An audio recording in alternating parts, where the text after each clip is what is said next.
আমার খবর। উপস্বাস্থ্য কেন্দ্রের দেওয়ালে ভয়াবহ বিস্ফোরণ, স্থল পরিদর্শনে বিজেপি বিধায়ক। গতকাল সন্ধ্যায় দুবরাজপুর ব্লকের যশপুর উপস্বাস্থ্য কেন্দ্রের সীমানা প্রাচীরে ভয়াবহ বিস্ফোরণের ঘটনা ঘটে। বিস্ফোরণের তীব্রতায় দেওয়ালের একটা বড় অংশ ধসে পড়ে। জনবহুল এলাকায় এই ধরনের ঘটনায় স্থানীয় বাসিন্দাদের মধ্যে চরম আতঙ্ক ছড়িয়েছে। বোমা বিস্ফোরণে উড়ে যাওয়া প্রাচীর রাতারাতি তৈরি করে দেওয়ার ঘটনাস্থল পরিদর্শনে দুবরাজপুর বিধানসভার বিধায়ক অনুপ কুমার সাহা। তারপর ঘটনাস্থলের পাশে থাকা স্কুল কর্তৃপক্ষের সাথেও কথা বলেন এবং পাশের দোকানদারের সাথেও কথা বলেন। উপস্বাস্থ্য কেন্দ্রের ক্ষতিগ্রস্ত দেওয়ালটি তড়িঘড়ি করে ইট ও সিমেন্ট দিয়ে মেরামত করার চেষ্টা করা হয়েছে। স্থানীয়দের দাবি, বিস্ফোরণের ফলে দেওয়ালটি সম্পূর্ণ ভেঙে গিয়েছিল। যে জায়গায় এই ঘটনাটি ঘটেছে তার একদিকে একটা বিদ্যালয়, অন্যদিকে সরকারি উপস্বাস্থ্য কেন্দ্র অবস্থিত। ব্যস্ততম রাস্তার ধারে এই বিস্ফোরক ঘটায় জননিরাপত্তা নিয়ে বড়সড় প্রশ্ন দেখা দিয়েছে। এই ঘটনাকে কেন্দ্র করে শুরু হয়েছে রাজনৈতিক চাপানোতর। বিজেপির বিধায়ক অনুপ কুমার সাহা পক্ষ থেকে জানান, গত রাতে এখানে একটা ভয়াবহ বোমা বিস্ফোরণ ঘটেছে। রাতারাতি দেওয়ালটি গেঁথে প্রমাণ লোপাটার চেষ্টা চলছে কিনা তা নিয়ে আমরা সন্দিহান। সামনেই নির্বাচন, তার আগে এলাকায় ভীতি সন্ত্রাস সৃষ্টির জন্য গত 15 বছর ধরে এই ধরনের কাজ হয়ে আসছে। তিনি আরও বলেন, সাধারণ মানুষের জীবনের কোনো নিরাপত্তা নেই। স্বাস্থ্য, শিক্ষা উভয় ক্ষেত্রেই সুরক্ষা ব্যবস্থা সম্পূর্ণ ভেঙে পড়েছে। এই ঘটনার দ্রুত নিরপেক্ষ তদন্ত ও দোষীদের দৃষ্টান্তমূলক শাস্তির দাবি জানিয়েছেন তিনি।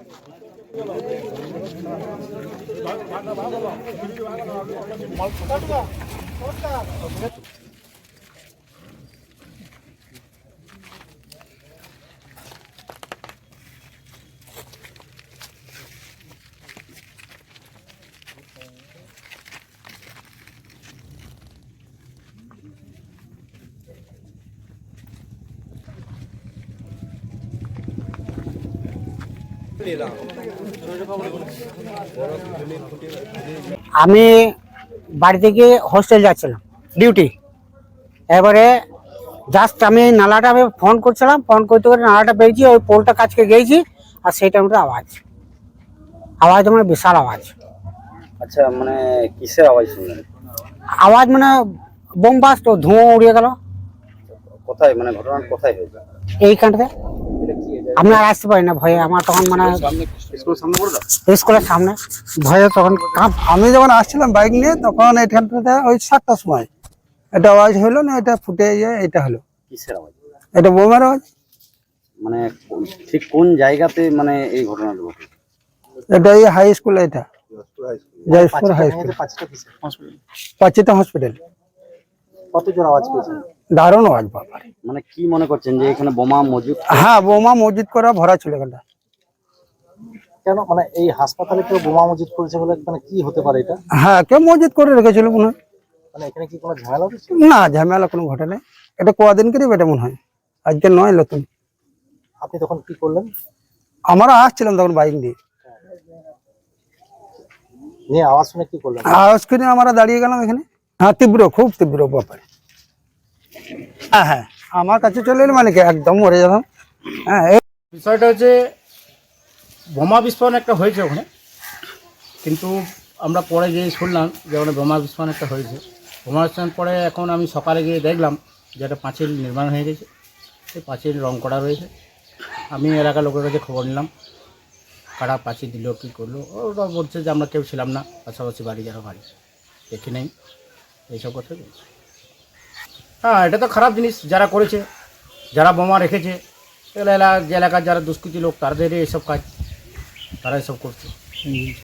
ঘটনা ধরুন স্কুল আওয়ার হোক বা টাইমে হোক, মানে কাছাকাছি বোমা বিস্ফোরণ সত্যিকার আতঙ্কের ব্যাপার। ধরুন সেই সময় একটু পেরিয়ে যেত, বা যেমন আমাদের স্কুল পিয়ন সেই সময় একটু জাস্ট পেরিয়ে এসেও স্কুল ডিউটিতে আসছিল, সেই সময় ঘটনাটা ঘটেছে। আর স্কুল আওয়ার থাকলেও এটা মারাত্মক ব্যাপার, কারণ ছেলেমেয়েরা ওখানে ঘোরাফেরা করে, খেলে করে। হ্যাঁ, তার পাশে হোস্টেল রয়েছে, আমাদের মেয়েদের হোস্টেল রয়েছে, সবসময় মানুষ আসা যাওয়া করছে, তো একটু আতঙ্কের ব্যাপার। তো এই ধরনের ঘটনা যদি ভবিষ্যৎ না হয় বা অন্য কোনো জায়গায় যদি এই জিনিস থেকে থাকে, সেটাও আতঙ্কের। আমরা বুঝতে পারছি না ধরুন কোথায় কী আছে না আছে, এত জায়গা পড়ে রয়েছে। দেখলাম যে একটা উপস্বাস্থ্য কেন্দ্রের দেওয়াল, সেখানে কিছুটা জায়গা এখানে ইট দিয়ে সিমেন্ট দিয়ে গেঁথে দেওয়া হয়েছে। যেটুকু খবর পেয়েছি, গতকাল রাতে বোম ব্লাস্ট হয়েছিল, পাঁচিলটা উড়ে যায়, ভেঙে যায়, রাতারাতি কিভাবে নির্মাণ হয়ে গেল সেটাও আমরা জানতে চাইবো এখানকার যিনি দায়িত্বে আছেন, কারণ এখানে পাশেই স্কুল, একদিকে উপস্বাস্থ্য কেন্দ্র। রাতে ঘটনা, যদি আজকে দিনে এই ঘটনা ঘটতো তাহলে সাধারণ মানুষের জীবন কোথায় থাকতো, জীবনের সুরক্ষা কোথায় থাকতো। তাই আজকে প্রশ্নটা এটাই, স্বাস্থ্য এবং শিক্ষা এখানে কোনোটারই নিরাপত্তা নেই। তাই এর বিষয়ে তদন্ত হওয়া দরকার আছে। পুলিশ প্রশাসন এসেছিল কি আসেনি আমি জানি না, যদি এসে থাকে তাহলে তারা বলতে পারবে কি ঘটনা হয়েছে, এলাকার মানুষ বলতে পারবে। তাই আমরা জানতে চাই সঠিক ঘটনাটা কি আছে, এবং এই ধরনের ঘটনা নির্বাচনের আগে এলাকায় ভয়, ভীতি, সন্ত্রাস তৈরি করা, আর 15 বছর ধরে এই কাজটাই করে গেছে, এই কাজটাই হয়েছে, মানুষের নিরাপত্তা নেই। তাই এই ঘটনার তদন্ত হোক, এবং যদি কোনো ধরনের প্রমাণ পাওয়া যায় দোষীদের অবিলম্বে কঠোর থেকে কঠোর শাস্তি হওয়া দরকার আছে। কেন্দ্রীয় এইরকম একটা জায়গায় বোমা রাখা হয়েছে রাস্তার ধারেই, একদিকে স্কুল, একদিকে উপস্বাস্থ্য কেন্দ্র, সরকারি প্রতিষ্ঠান। এই জায়গায় যদি এই ধরনের হয় তাহলে মানুষের নিরাপত্তা কোথায় আছে? বাংলার মানুষ জানতে চায় স্বাস্থ্যমন্ত্রীর কাছে এবং পুলিশ মন্ত্রীর কাছে। জেলা স্বাস্থ্য পরিষেবায় নতুন দিনের সূচনা। এমআরআই, রেডিওস্কোপি, সিটি স্ক্যান পরিষেবা এবার শান্তিনিকেতন মেডিকেল কলেজ ও হাসপাতালে পাওয়া যাচ্ছে। অত্যাধুনিক ব্লাড ব্যাংক ও প্যাথোলজি ল্যাবের সুবিধা রয়েছে। 10 টাকায় ডাক্তার দেখানো এবং ওষুধে 62% পর্যন্ত ছাড়ের সুবিধা। তাই আর দেরি কেন?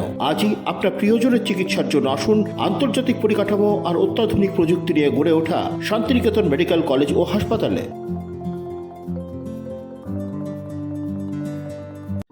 নতুন আশার আলো এবার বীরভূম জেলায়।